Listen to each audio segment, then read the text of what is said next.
All right, hi everybody. So in this video, I want to just make sure we all have R and RStudio up and running and functional to get us going with some exploratory data analysis that we're going to do in class. So to begin with, going to assume that you've not only installed R, which we've been using, but also you've installed RStudio, which is going to be kind of our interface of working with R. So right now I've got an RStudio window open. And this consists of, yours might look a little bit different depending how much you've used R in the past. But I'm going to assume for all of us, this is really the first time we're opening up RStudio.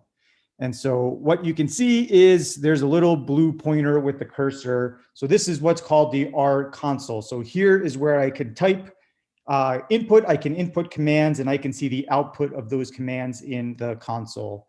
In the lower right-hand side, you can see there's a little window that says plots and help and viewer. So these are going to be places when we create plots in R by running some code, for example, histograms and bar graphs, those plots are going to appear down here. And down here, also a common thing you might want to do is look through some help documentation if you want to look at options of different commands, and that also will appear down here in the little help window. And then just above that, we have the environment window where this just lists some packages that I have and data that I have loaded up in here. And what is going to be really useful to use is also what's called the script window, which you might have or you might not. So a script window typically appears above the console. So right now the console is taking up the entire left half of my window. If I hit the little plus sign over here and choose to insert a new R script, now you can see that there is a place for R scripts up top and there's an R console on the bottom. So I'll explain the difference between using a script versus the console in a second, but let's first just stick to using the console. And if you want to resize Windows, at least I'm using this on a Mac, you can drag these things around to resize Windows to your liking.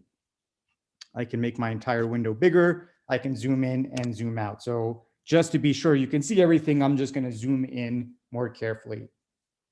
So the first thing I want to do is install a couple of packages that we're going to be using quite frequently in this class. So to install packages from the console window, so down at the bottom, I'm going to type install with a dot and then packages.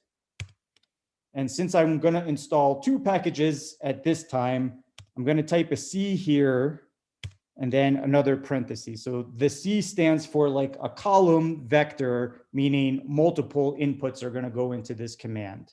So I want to install a package called tidyverse, which is a very useful package for data analysis. And I'm going to install a second package, which is called resampledata.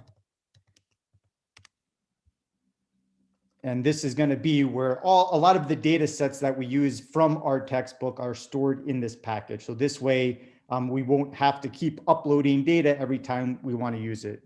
So for now, let's just install these two packages by typing in this command, which is install.packages, and then in parentheses, C, and then in parentheses, tidyverse resample data. I've already installed these, so I don't know what's going to happen if I run this. I'm not going to do this because it's asking me to close R and open it back up again. But it is doing something here. So it installed these packages apparently. So hopefully that runs well for you. You might get prompted for a couple of things like where do you want to install these from, since these repositories are stored in different places. But hopefully you've made it this far and you've installed those packages. You only need to do this one time. So if you've installed tidyverse and the resample data package and it worked out, you're never going to have to install those packages again. However, if you want to use those packages during our session, you do have to load those packages into your R session. So we'll start with that. So what I want to do is work with a data set that's called flight delays, which is in the resample data set from our textbook. So in order to be able to access that data set, I'm going to enter a command. So I'm just going to start from a clean window down here. So the command that after you've installed these packages, the package I want to use is the resampledata. Spelled properly. Okay.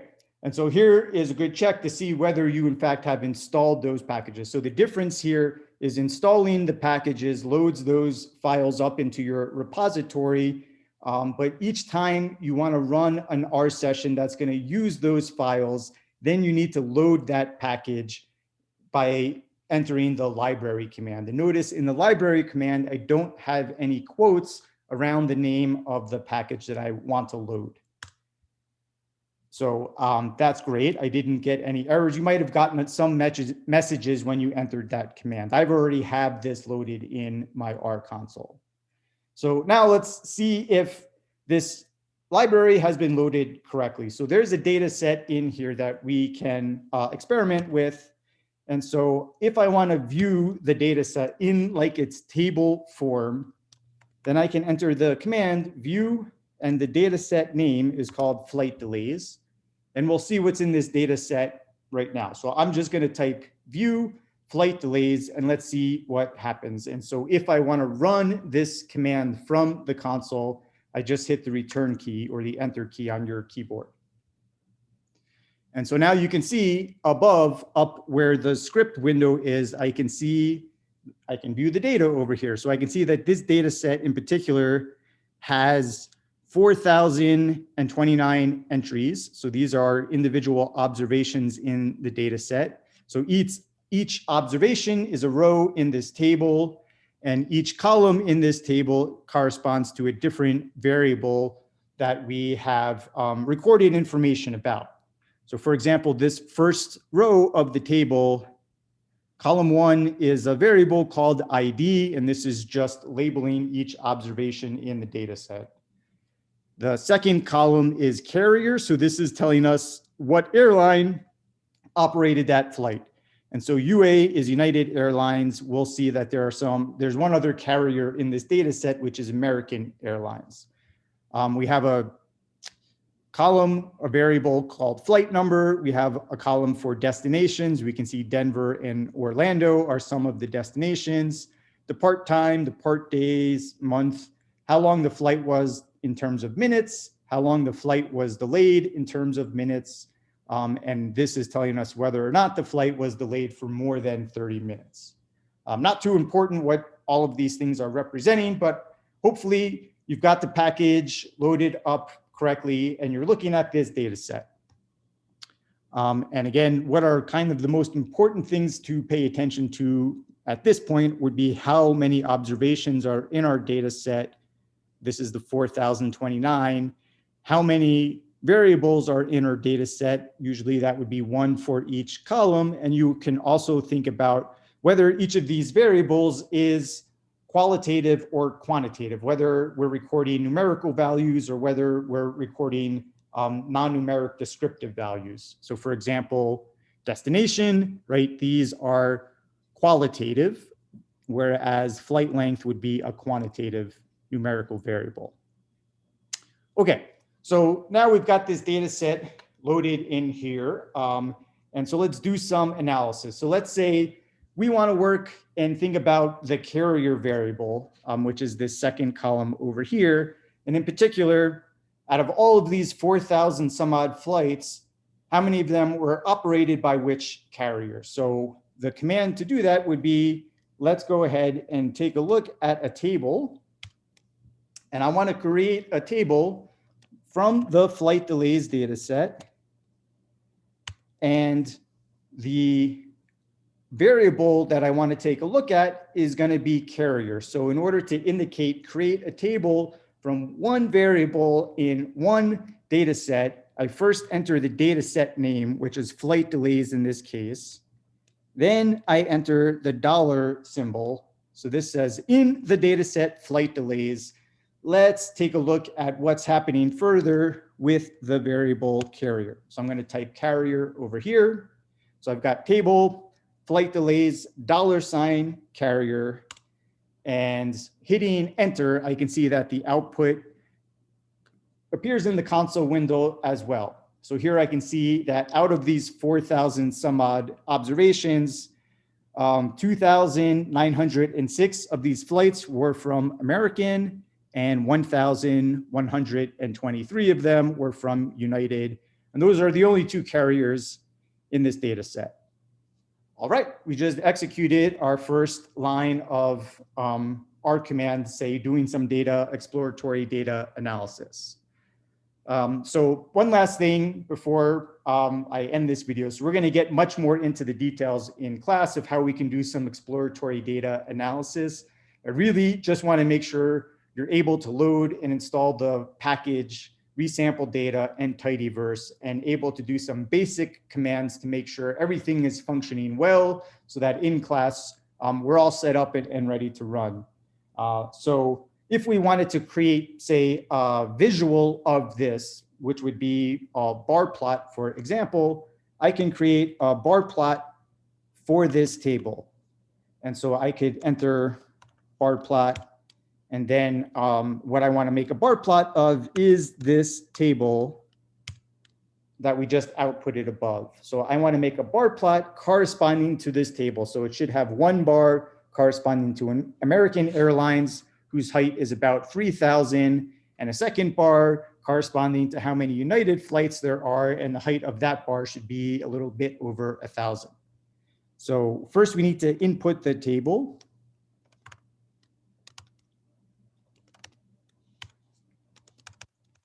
So this inside here creates the table. So that is literally going to create this output again. And then barplot says, let's create a bar plot from this table over here. So if I run this command, out comes not so impressive, but hey, we've got our first graphic over here. We have a bar plot of this table that we have over here. So now we can see that American has about, almost 3 times as many flights in this data set as United does. And then we can start to ask questions like, well, why is American operating so many more flights than United? On what days is United, offering the most flights? So we can start to ask a whole bunch of questions, and sometimes we don't know what questions to ask until we start visualizing the data. And sometimes the data will tell its own story and help us kind of get to the questions that we need to ask in order to write that story.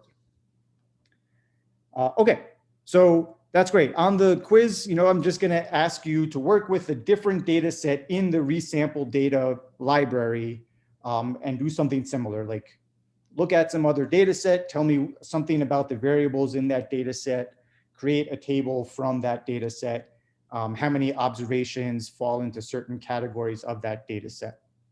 So really the main commands that you're going to need are making sure we've got resample data loaded correctly, being able to view an entire data set, being able to create a table, and then creating a bar plot from it.